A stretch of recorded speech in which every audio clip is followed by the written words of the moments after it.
obviously the Target story is a big deal. Yes, here's Glenn talking about. By the way, for those people who are sick of Glenn, I'm with you. This though, I mean, come on. This though, I don't know if I'm ever going to go Target ever again after this story. I can't even begin to think they lie. They's a bunch of liars about this. I'm not going to Target anytime, even though their stuff does fit very well. And it's cheap, but there's a lot. I go there, and every time, I swear to God, I go there to pick up like 2 things, and I can't not spend $100 every single time. But this country is going to hell. Anyways, tell me, Glenn, what I should buy and what I should buy. So I don't know anything. I'm with you. I'm just as confused. Come on. If you Also, why are you dressed like a cat burglar? You're experiencing this crisis, but it is becoming. It is a crisis. I cried all over my sister's shoulder, and she just stood there the whole time, and she was like, stop it. I don't know what that sort of off-brown goo is, but it ain't tears. A crisis in our society. It's totally terrible. I can't do this the whole time. It makes my face hurt. And it has a lot to do with, affordable sheets with. It has a lot to do with affordable sheets. High thread count. Or better yet, one place where you can get absolutely everything. Walmart. We're watching Amazon. I think men. By the way, can I just say for the record, a lot of people are talking about how Amazon is pushing for a $15 minimum wage. That's, they're like, hey, look at this company pushing for a $15 minimum wage. Whereas, why aren't Target and other stores like that pushing for it? Do they not care about their workers? Why does Amazon care more about its workers than they do? I'll tell you why. Because Amazon, because it does not have, for all practical purposes, retail stores, it is mostly warehouses, and transportation can shrink the number of people necessary to deliver stuff to you to the absolute bare minimum. Whereas Target and all these other stores need checkout people. They need people in the store. They need people to help you out. And, because it's a brick and mortar store. So they would have to hire more people and pay them more than Amazon ever would. And those people would have extra money to spend on Amazon stuff. Money that Amazon can, the prices at Target and all these other places would go up because of the cost of labor. And Amazon would not have that problem. I'd just like to throw that out there. Just like you to, yes, and Target pays $50 in a lot of states already, but we'll get to that later. That's why Amazon wants across the country are watching in horror as our wives, moms, sisters, the shoppers, the people who do the shopping. I do all the shopping at our goddamn house because Charlie won't even fucking leave.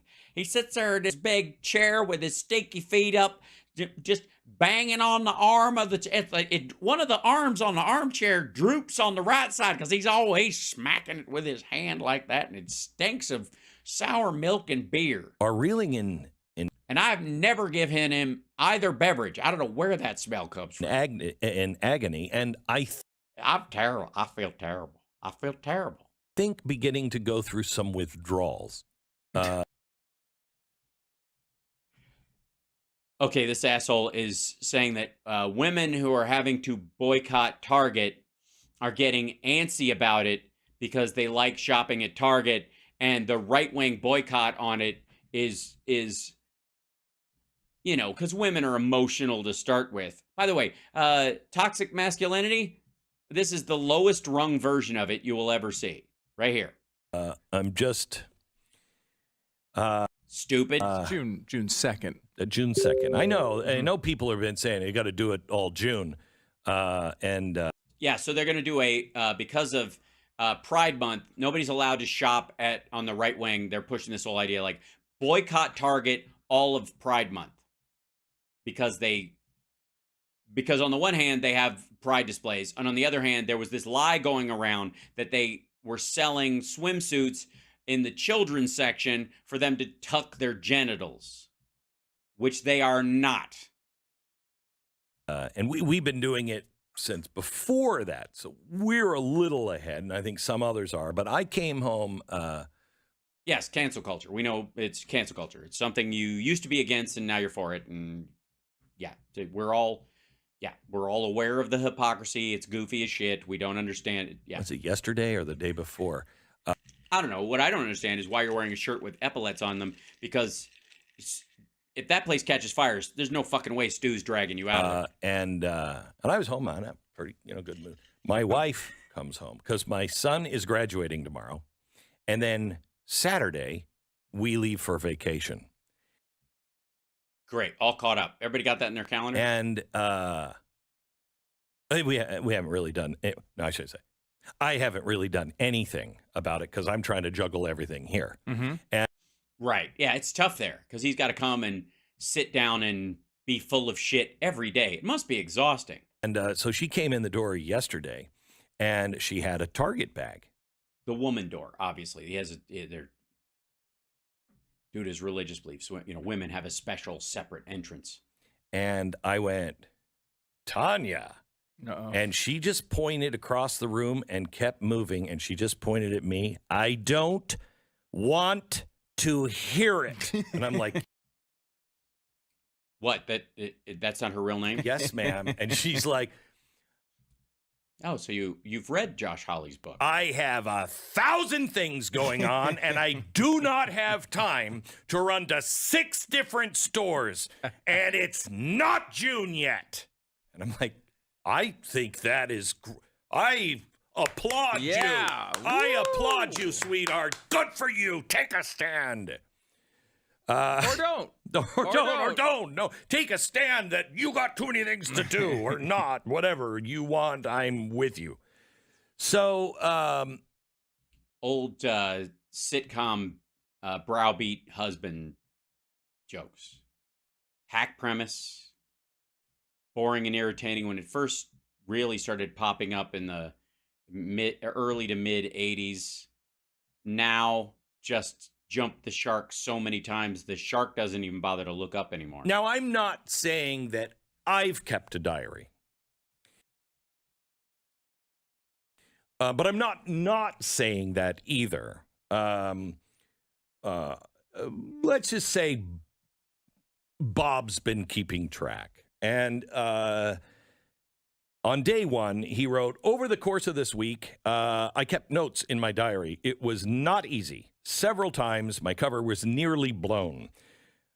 My wife began the day optimistic, determined. She kept saying, I can do it. I can do it. Oh, fucking hell. So this dickhead is effectively snitching on his wife to the conservative world because she's having a hard time not shopping at Target.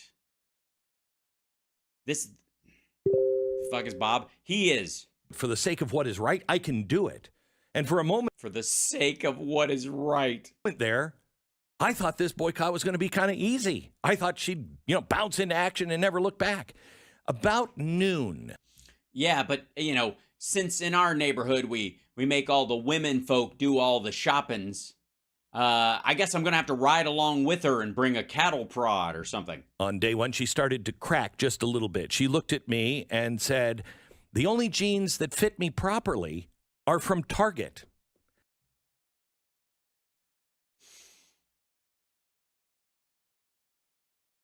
Where am I going to get my jeans?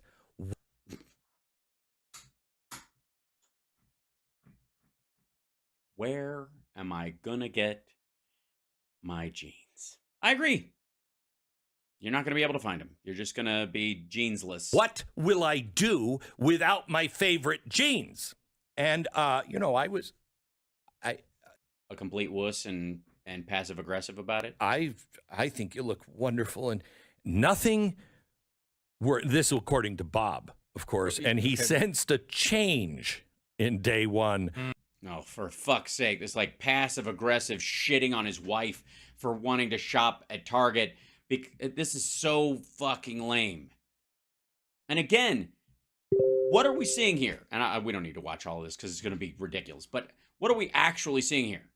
Let's back off from his little cartoon story that he's doing to try and amuse Stu and the listeners with his story of the wife, that kind of shit. that they do on the regular on shows like this. Beyond all that, this is what it's like to be on the proactive side of a boycott, or to deal with something that you want being canceled. And this is the extent of the suffrage that they're able to go through. This is it. This is the needle has pegged, you know, other people can't even identify as themselves in public based on what these assholes want to actually, how they want the rest of us to live.